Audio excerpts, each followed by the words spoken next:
പുറത്തേക്ക് എത്തിക്കുന്നു. അവർ അത്യാവശ്യം വെള്ളം കുടിച്ചിട്ടുണ്ടാവാം, കുറച്ച് സമയം നിൽക്കുന്നുണ്ടല്ലോ. പക്ഷേ ഈ ഒരു ബേജാറും അവരുടേതായിട്ടുള്ള ആ ഒരു പ്രയാസവും കഴിഞ്ഞതിന് ശേഷമാണ് കുട്ടികൾ പറയുന്നത് കാക്കു വെള്ളത്തിലുണ്ട് എന്നുള്ളത്. ഈ ഒരു അധ്യയന വർഷം നമുക്ക് ഓരോ അധ്യയന വർഷത്തിലും എന്തെങ്കിലും സന്തോഷത്തോടും അതോടൊപ്പം തന്നെ ദുഃഖത്തോടെയും ഒന്നുകിൽ രണ്ടും അതല്ലെങ്കിൽ ഏതെങ്കിലും ഒന്ന് ഒക്കെ സംഭവിക്കാറുള്ള ചില, പ്രത്യേകിച്ച് നിങ്ങൾ ചെറിയ കുട്ടികളോട് ഇടപഴകി ജീവിക്കുന്ന ആളുകളെന്ന നിലക്ക് അങ്ങനെ സംഭവിക്കാറുണ്ട്.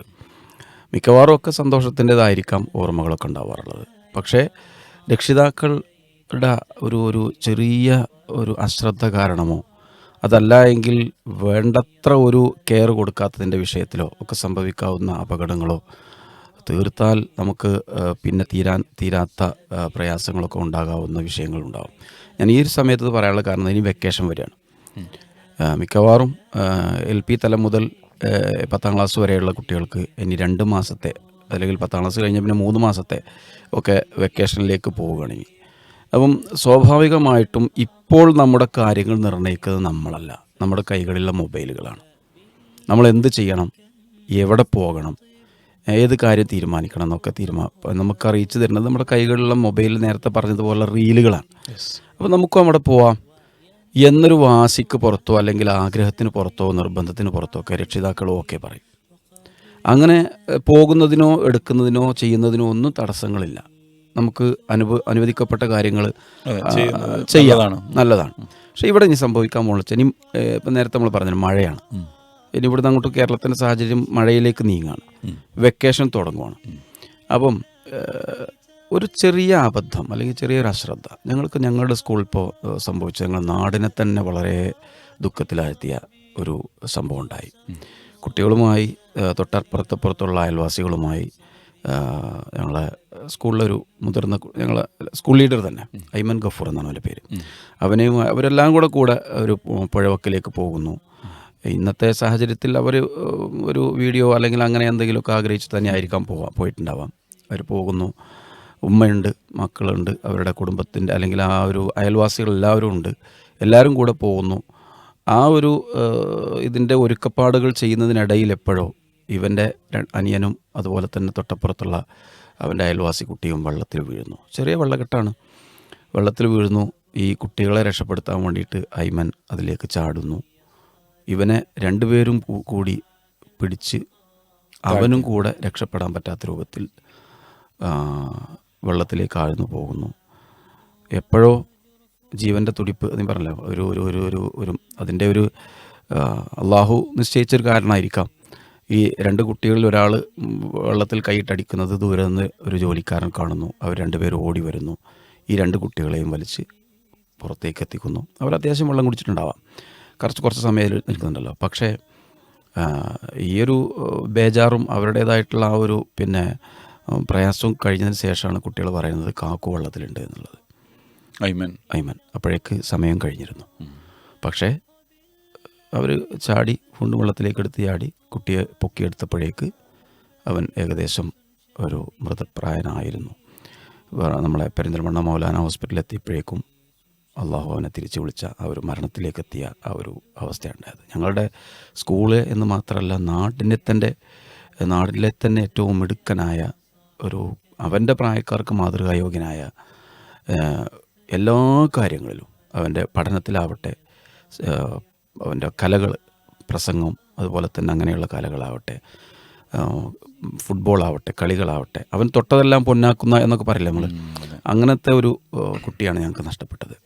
സ്കൂളിൽ ഇപ്പോൾ സ്കൂളുമായി ബന്ധപ്പെട്ട ഞങ്ങളുടെ വാർഷികാഘോഷങ്ങൾ, അതുപോലെ തന്നെ സ്കൂളിലെ ടൂറ് യാത്രകൾ, അതുപോലെ തന്നെ അങ്ങനെയുള്ള വിഷയങ്ങളൊക്കെ ഞങ്ങൾ നിർത്തിവെച്ചത് ഈ ഒരൊറ്റ കാരണത്താലാണ്. കാരണം നമ്മുടെ സ്കൂൾ അധ്യാപകർക്കും കുട്ടികൾക്കും അധികൃതർക്കും താങ്ങാൻ കഴിയാത്ത അല്ലെങ്കിൽ ഓർക്കാൻ കഴിയാത്ത അത്ര ഒരു നഷ്ടം ഇതുണ്ടായതെന്ന് വെച്ചാൽ, നമ്മൾ വെള്ളത്തിലേക്ക് നമ്മൾ പരിചയമുള്ളതായിരിക്കാം, പക്ഷേ പരിചയമില്ലാത്തവർ നമ്മളെ കൂടെ പോരാം.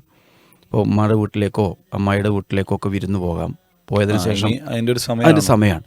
അപ്പം നമ്മൾ അത്തരം ചില സാഹചര്യങ്ങളിൽ നമ്മൾ കരുതിയിട്ടില്ലെങ്കിൽ തീർച്ചയായിട്ടും ഉണ്ടാകാവും. നമ്മൾ മൊബൈലും കൊടുത്തങ്ങ് വിടും. ഒരുപോലെ റീലെടുക്കാനോ അല്ലെങ്കിൽ അങ്ങനെയുള്ള വീഡിയോ എടുക്കാനോ ഒക്കെ പോവാം, ഒക്കെ ശരിയാണ്. ഇങ്ങനെ ഒരു അബദ്ധം വരാതിരിക്കാനുള്ള മുൻകരുതലുകൾ നമ്മൾ എത്ര തന്നെ ശ്രദ്ധിച്ചാലും അള്ളാഹുവിൻ്റെ വിധി അതാണെങ്കിൽ സംഭവിക്കുമെന്നുള്ളതിൽ സംശയമൊന്നുമില്ല. പക്ഷേ സേഫ്റ്റി അതെ നമ്മൾ കരുതാത്തതിൻ്റെ പേരിലാണെങ്കിൽ നമ്മൾ പിന്നീട് പറഞ്ഞിട്ട് കാര്യമില്ലല്ലോ. അപ്പം അതുപോലെ തന്നെ ഈ മരം കയറുന്ന വിഷയം, ഇപ്പം മാങ്ങാക്കാലമാണ്. കയറി ശീലമില്ലാത്ത കുട്ടികളാണെങ്കിൽ അതിൻ്റെ എന്ത് ചെയ്യണം, അതിനേതായിട്ടുള്ള കരുതൽ മുൻകരുതലൊക്കെ കൊടുത്തിട്ട് വേണം അതിൻ്റെ കാര്യങ്ങളൊക്കെ ചെയ്യാൻ. അപ്പം അപകടങ്ങളെ നമ്മൾ മുന്നിൽ കണ്ടിട്ട് വേണം ഏതൊരു കാര്യത്തിലേക്കും ഇറങ്ങാൻ എന്ന് നമ്മൾ ആലോചിക്കേണ്ട സമയമാണ് വെക്കേഷൻ സമയം. ഈ പ്രത്യേകിച്ച് എനിക്ക് തോന്നുന്നു രക്ഷിതാക്കളും അതുപോലെ തന്നെ കുട്ടികളൊക്കെ ഈ ഒരു 1-ാം തീയതി ഏപ്രിൽ 1 കാത്തിരിക്കുകയായിരിക്കും. ഞാനടക്കം, എനിക്ക് കുറ്റം പറയാറതല്ലോ, ഞാനടക്കം ഒരു യാത്ര പ്ലാൻ ചെയ്തുകൊണ്ടിരിക്കുന്ന സമയമാണിപ്പോൾ. ഒളിഞ്ഞിരിക്കുന്ന അല്ലെങ്കിൽ നമ്മളുടെ അശ്രദ്ധ കാരണം വരാവുന്ന പിന്നെ ഈ അപകടങ്ങളെ നമ്മൾ എന്ത് ചെയ്യണം. ഇപ്പോൾ ഞാൻ ഉദാഹരണം പറഞ്ഞു വെച്ചാൽ, ഇപ്പം ഈ പോകുന്ന പോക്കിൽ, നമ്മൾ യാത്രയുടെ ഇടയിൽ പോകുന്ന പോക്കിലൊട്ടിക്കോളും ഒരു വീഡിയോ എടുക്കാനായിരിക്കും റോട്ടിലേക്ക് എന്ത് ചെയ്യാൻ ഇറങ്ങും. അപ്പുറത്ത് ഇങ്ങോട്ട് വരുന്ന വാഹനത്തിലെ ഡ്രൈവറിന് ഒരു അശ്രദ്ധയോ അല്ലെങ്കിൽ അത്ര തന്നെ ശ്രദ്ധയില്ലായ്മയോ സംഭവിച്ചു കഴിഞ്ഞാൽ നമ്മളൊരു വീഡിയോ ഒരു ക്ലിക്ക് ചെയ്യാൻ വേണ്ടിയിട്ട് നിൽക്കുന്ന ആ ഒരു നിമിഷം മതിയാവും. അപ്പം നമ്മളുടെ സേഫ്റ്റി നമ്മൾ തന്നെയാണ് ആദ്യമായി നോക്കേണ്ടത്, എന്നിട്ടേ ബാക്കിയുള്ളവരെ ഏൽപ്പിക്കാൻ പാടുള്ളൂ.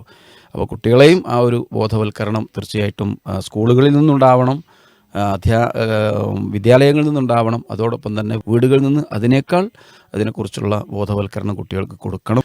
പൊതുവെ ഇപ്പോൾ നമ്മൾ കാണുന്നതേ എന്തൊരു ഇപ്പോൾ കുട്ടികളാവട്ടെ മുതിർന്നവരാവട്ടെ എന്തൊരു ആസ്വാദനം, അത് ആസ്വദിക്കുന്നതിലപ്പുറം അത് മറ്റുള്ളവരെ കാണിപ്പിക്കുന്നതിലാണ് എല്ലാവർക്കും ഇപ്പോൾ താല്പര്യം. അത് പുതിയപ്പോഴൊരു ട്രെൻഡാണ്. ഇപ്പോൾ ഈവൻ ഇപ്പോൾ നമ്മളിപ്പോൾ ഒരു നല്ല ഭക്ഷണം കഴിക്കുകയാണെങ്കിൽ അത് ഫോട്ടോ എടുത്തിട്ട് അത് മറ്റുള്ളവരെ കാണിക്കാനാണ്. നമ്മൾ ആ കഴിക്കുന്ന ഭക്ഷണത്തിനേക്കുള്ള ആസ്വാദനം അത് കാണിച്ചു കൊടുക്കണതിലാണ്. സേഫ്റ്റി നോക്കാതെ എന്ത് ചെയ്യും, ഇത്തരം കാര്യങ്ങളൊക്കെ ഫോട്ടോസ് എടുക്കാനും വീഡിയോസ് എടുക്കാനും ശ്രദ്ധ കൊടുക്കും. അതോടുകൂടി നമ്മുടെ ശ്രദ്ധ, നമ്മുടെ കൂടെയുള്ള ആളുകളെ പറ്റിയുള്ള നമ്മുടെ ശ്രദ്ധയൊക്കെ പോകും. ഈവൻ ആരാധനകളിൽ വരെ ഇത് സംഭവിക്കുന്നുണ്ട്. ഇപ്പോൾ മിസ്റ്റർ ശ്രദ്ധിച്ചിട്ടുണ്ടോ എന്ന് എനിക്കറിയില്ല, ഇപ്പോൾ ഹറമിൽ ഒരുപാട് ആഗ്രഹം വെച്ചിട്ടാണ് ആൾക്കാർ ഒരു ഹജ്ജിനോ ഉംറക്കൊക്കെ പോകുന്നത്. ഉംറയുടെ ഇടയിൽ ഗൈസ് ഞാനിതാ 3ാമത്തെ തവാഫിലാണെന്നൊക്കെ പറഞ്ഞിട്ടാണ് തവാഫ് ചെയ്യുന്ന സമയത്ത് പോലും ആൾക്കാർ വീഡിയോ എടുത്തിരുന്നത്.